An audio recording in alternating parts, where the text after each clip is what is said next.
No vídeo de hoje, nós vamos conhecer um pouco mais da arte que valorizou, acima de tudo, as expressões humanas, a dramaticidade, e no seu tempo ela foi considerada assim uma arte em exagero, feia. Ela foi inclusive considerada uma arte grotesca. Estamos aqui para falar sobre o Barroco. Teve sua origem na Europa, se espalhou pelo mundo, e a característica determinada pelo Barroco na Europa, na verdade, representou um paradigma, uma grande quebra no mundo da arte. Então nós saímos desse tipo de arte, que é o Renascimento, que existia uma qualidade técnica muito grande no mundo da representação, da anatomia, da figura humana, que eu acredito que tenha sido a maior revolução no mundo da arte da história humana. E o Barroco representa a valorização da técnica do Renascimento com o espírito medieval, aquele espírito da Idade Média, valorização do cristianismo, tá? E como nós podemos perceber, há uma diferença muito grande no caráter expressivo entre a escultura de Michelangelo e a escultura de Bernini, que já é um período de transição do Renascimento para o Barroco. Ok? Vamos conhecendo sobre o Barroco. Então vamos destacar aqui um importante aspecto histórico, né? O Barroco surgiu na Itália após o Concílio de Trento, realizado de 1545 a 1563, que reuniu a cúpula da Igreja Católica e em que se decidiu pela oposição a certas inovações propostas por segmentos reformadores da Igreja. Aqui nesse meu vídeo eu estou deixando um link com um vídeo que explica Trento, para que nós possamos focalizar de forma mais específica nas características artísticas. Também eu deixo aqui o link de um vídeo que comenta sobre a questão da imagem entre protestantes e católicos, ok? Então a Contra-Reforma, como ficou conhecida por essa reação, significou um grande impulso para a arte religiosa, interessada em popularizar a tradição e os ensinamentos cristãos. A Igreja Católica patrocinou artistas e artesãos, multiplicou a produção de ornamentos e imagens para a decoração dos templos e irradiou essa tendência estética por diferentes lugares ao redor do mundo. Quero destacar aqui para vocês que a revolução no mundo da arte barroca, ela chegou primeiramente no mundo da arquitetura. Então nós temos aqui a Igreja de Jesus, na Itália, como exemplo de uma construção barroca, que na época não era chamada ainda de barroco. Então eles queriam trazer uma inovação para o mundo dos rituais, das celebrações religiosas católicas.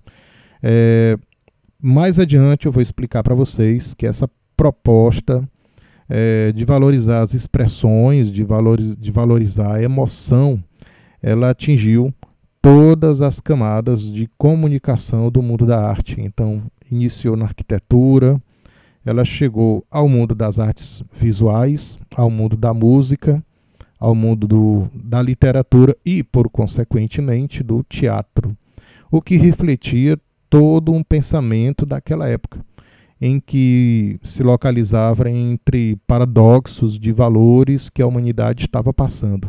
Então o Barroco, ele não é apenas um estilo que estava presente nas igrejas, mas ele é um retrato da história mundial do século XVI até o século XVII. Vamos às características do Barroco. Então eu fiz uma divisão aqui e a nível didático, para explicar para vocês, se nós determinássemos uma palavra para explicar o que é o Barroco, vamos sintetizar a aula de hoje em uma única palavra. Essa palavra seria emoção. Emoção, porque ela é uma arte de característica emocional. Outra palavra seria o exagero. Então, emocional sobre o racional, seus propósitos em impressionar os sentidos do observador, baseando-se no princípio segundo o qual a fé deveria ser atingida através dos sentidos e da emoção, e não apenas pelo raciocínio. Então, o Barroco, ele é uma arte que ela envolve toda essa característica sensorial, a visão através dos templos, das pinturas, o cheiro, o perfume das flores, o incenso, a música, tudo isso faria uma combinação para reforçar a ideia de fé, de amor e da presença do catolicismo para aquele que frequenta a igreja, como uma forma de trazer esse fiel mais próximo e de emocioná-lo. Busca de efeitos decorativos e visuais através de curvas, contracurvas, colunas retorcidas, uma característica principalmente da arte barroca ligada à arquitetura que nós podemos, por acaso, ver no baldaquino construído por Bernini, que fica na igreja de São Pedro, em Roma. Entrelaçamento entre arquitetura e escultura. Inclusive, nós dizemos que é o conjunto da obra, a arte barroca. Arquitetura, artes visuais, como desenho e pintura. Violentos contrastes de luz e sombra. Então, um recurso que o pintor vai começar a utilizar é o fundo escuro, preto, atrás das pinturas, e um foco de luz para determinar suas figuras principais. Um grande mestre dessa prática será o Caravaggio, que nós já vamos olhar suas obras. Pintura com efeitos ilusionistas, dando-nos às vezes a impressão de ver o céu, tal aparência de profundidade conseguida.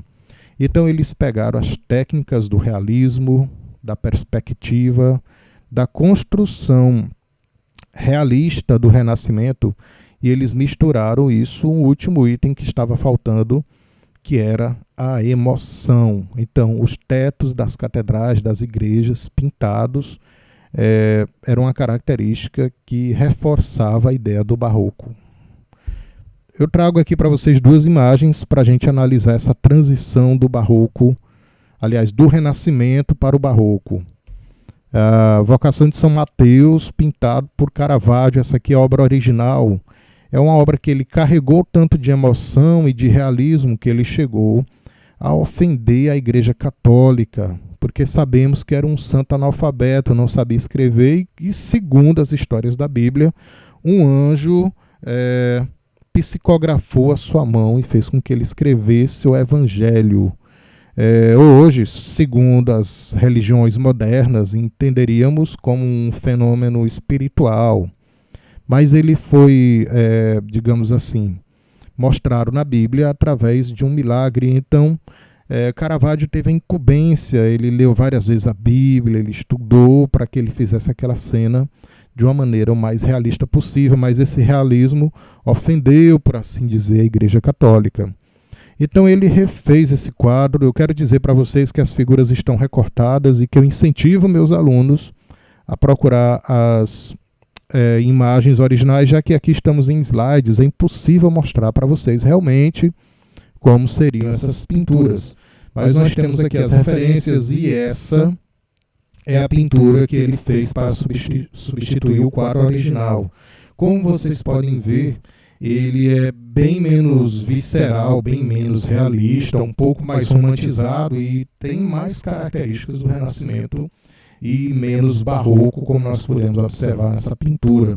Nessa pintura seguinte, o anjo ele sugere: olha, Mateus, escreve assim e tal, entendeu? Então ele conseguiu imprimir uma característica, segundo a Igreja Católica, mais respeitosa. Ele não teve assim o mesmo efeito da pintura, da primeira pintura, visceral, barroca realmente, a questão do realismo, mas também, mesmo assim, é um grande trabalho. É importante vocês entenderem que o barroco ele não foi utilizado somente para representar, digamos assim, artes religiosas ligadas à igreja. O seu carro-chefe são os trabalhos dentro da religião, tá? Mas ele se espalhou pela Europa e em cada lugar que ele foi chegando, ele foi desenvolvendo uma característica peculiar. Dentro dessas características peculiares, alguns lugares não eram cristãos, eles já estavam seguindo as tendências protestantes.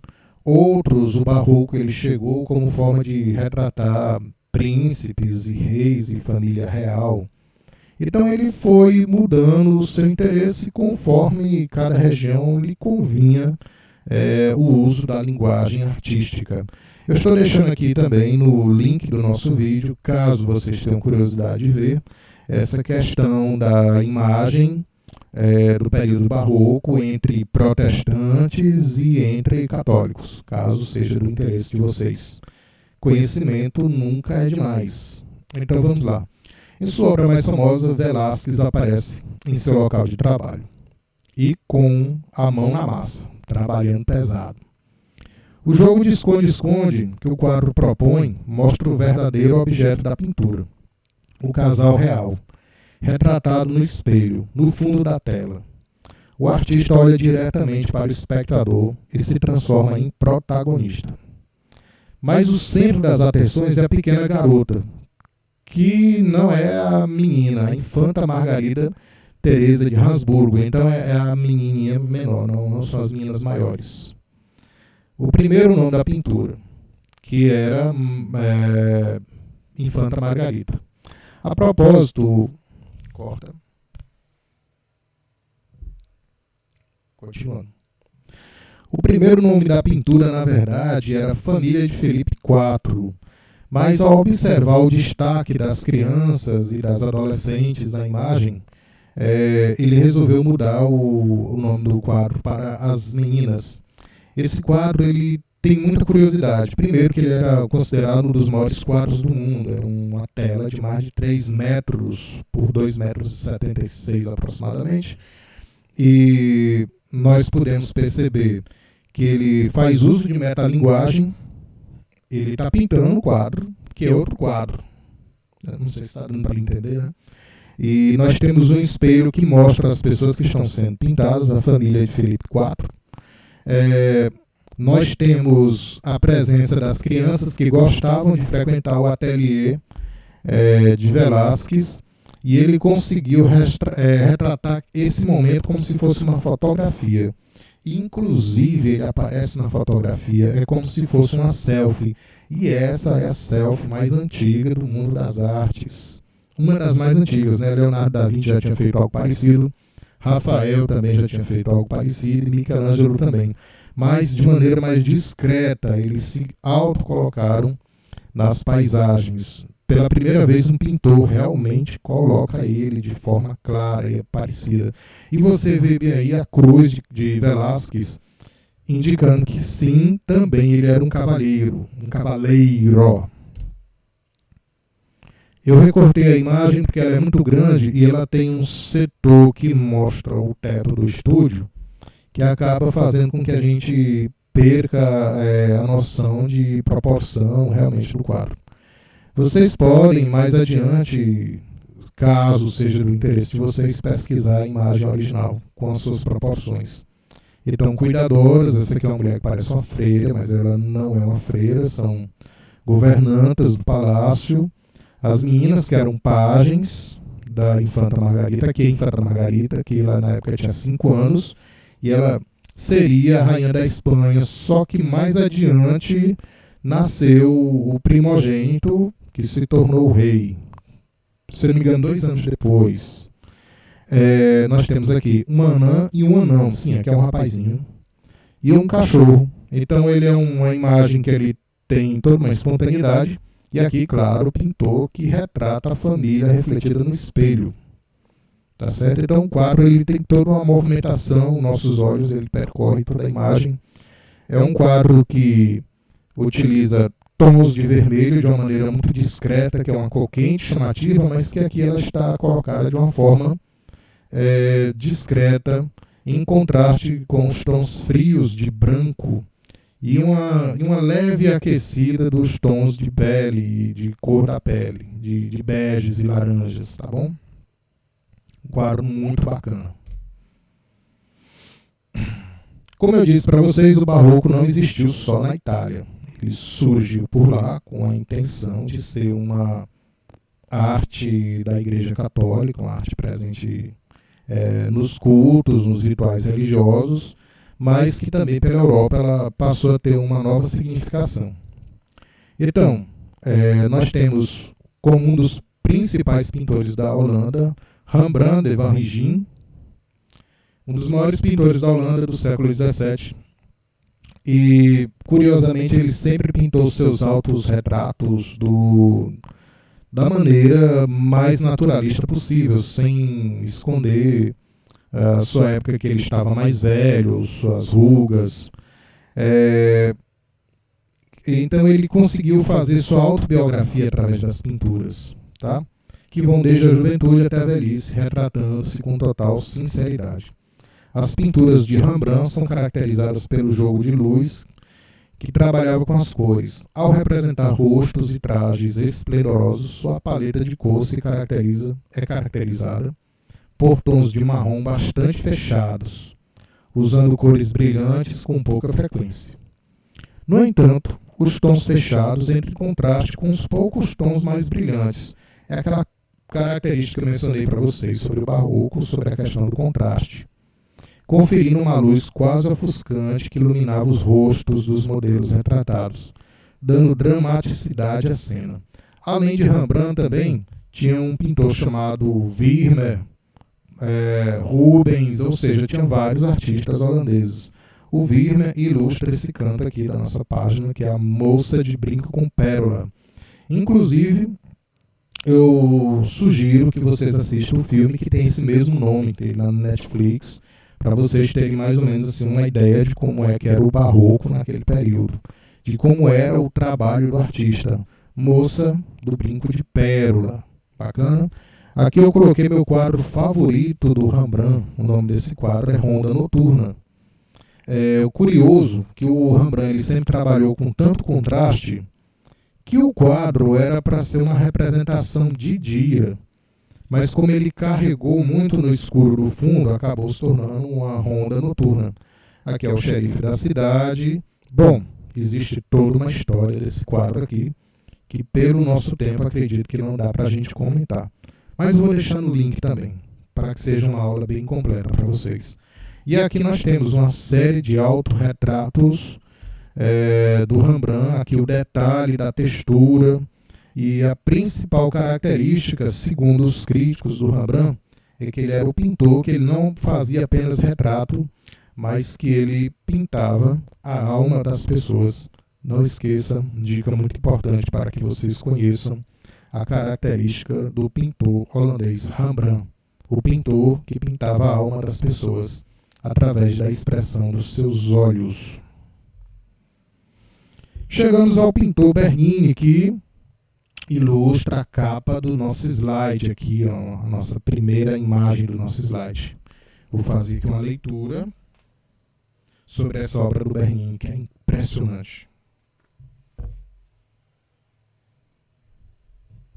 A composição da Capela de Cornaro, realizada pelo arquiteto e escultor italiano Gian Lorenzo Bernini, exemplifica o uso de recursos visuais para envolver e emocionar o espectador. Do conjunto, a iluminação natural que atravessa uma janela oculta e os raios de sol artificiais colaboram para salientar a impressão de uma visão celestial.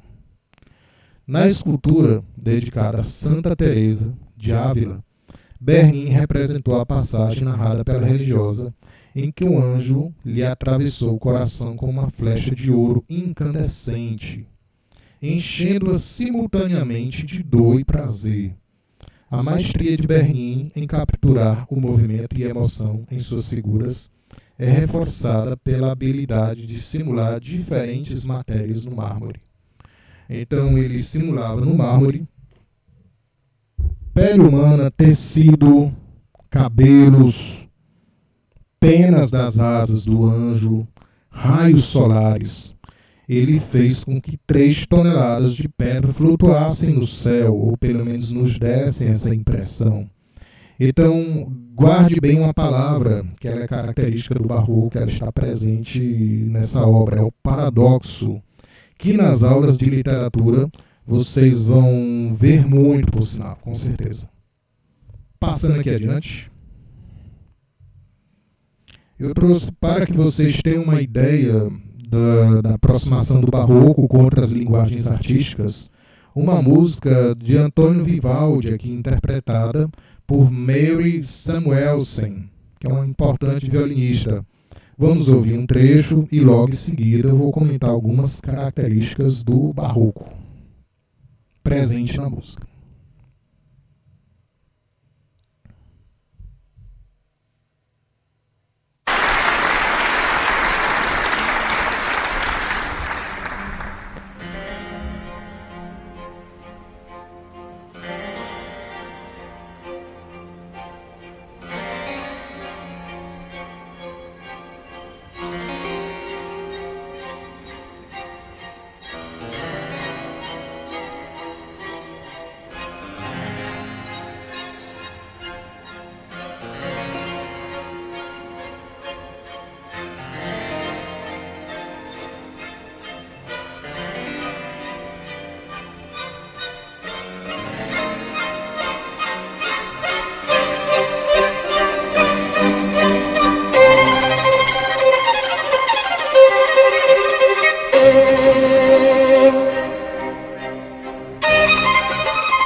Bom, pessoal, coloquei aqui o primeiro movimento da. Se vocês tiverem curiosidade, é uma arte muito linda, é muita emoção. Se eu escutar isso 300 vezes, eu acho maravilhoso. Mas eu entendo que a arte é uma coisa que a gente tem que desenvolver uma sensibilidade para achar talvez bonito ou gostar. Eu gostaria muito de compartilhar esse tipo de gosto com vocês. Eu espero que vocês aprendam a educar o ouvido, não deixando as origens, aquilo que vocês gostem, mas expandindo os horizontes de vocês para outros tipos de música. É uma música cheia de contraste, é uma música que tem muita nota, é uma música que tem muita virtuosidade, característica do barroco, que muitos criticam por significa a arte do exagero, né? Do excesso. Bom, pessoal, vamos passando aqui, fazendo a nossa revisão do que nós vimos no vídeo de hoje. Principal característica do Barroco é um estilo, após o Renascimento, após uma época em que se valorizou tanto o racional, a ciência, a relação da arte com a ciência, e que nós temos a expressão artística com forte carga expressiva e emocional. O Barroco ele foi tão importante que, no desenrolar dos séculos, nós chegamos ao modernismo.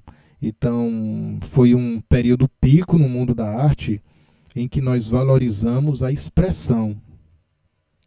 Representava um recurso alegórico aos rituais católicos. Então, o que antes o ritual católico ele era desprovido de emoção ou não cativava muitas pessoas, a Igreja Católica também tem suas questões que não quero trazer aqui até a aula. Nesse momento estamos analisando a linguagem e o seu contexto, mas a sua culpa também nesse processo histórico. Nos países de maioria protestante estavam presente uma conotação de arte civil. Então, onde existiu o protestantismo e toda aquela questão sobre as imagens que eles não queriam adotar do mundo católico, ela se manifestou de outra forma, através das artes, dos quadros que eram comprados para decorar as residências, e também como forma de música, né?